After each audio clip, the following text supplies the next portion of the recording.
Hey there, how's everyone doing today? Today we're taking a little break from Seiko Lux and we're going to be taking a look at this Seiko Core watch. Now, you know how much we love dive watches, so this is of course a dive watch, and this model here I actually ordered from Seiko back in August, but it's been so sold out, it's been so hard to get.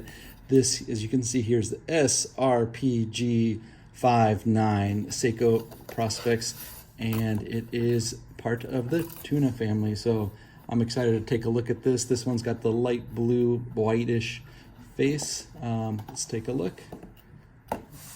And this, of course, the traditional Seiko box. And here we go. Oh wow, that's real pretty. Very sharp looking watch.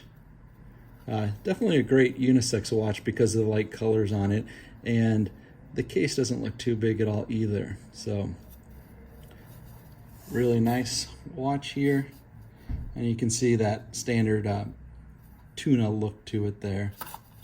And this is an automatic.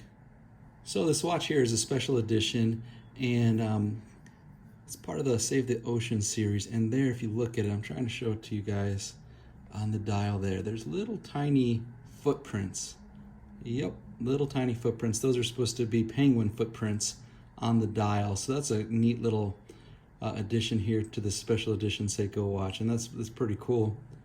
This is the first time I'm seeing this, and you see it in the in the media online and stuff like that, but seeing it in person is pretty definite and it's pretty clear. So real cool look, and you can even see the cross hatching on the dial there, and the gradient from the darker gray to the lighter blue gray.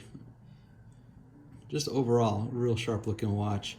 And then you've got that light gray, almost like a white but a light gray rubber band on there. And then there you got the screw down crown there, low profile, and it's got the metal loop on this one as well, and you can see that cool back of the rubber band there too. And let's take a look at the case back here. The Tsunami case back. This here is a special edition, and it's a 4R35 movement, so automatic, mechanical, and as you can see on the dial there too, it's a 200 meter water resistance. All right, let's take a look. Let's try this guy on my wrist and we'll see how it looks. And there you go. Look at that. Yeah, real clean, cool looking watch. Looks really good.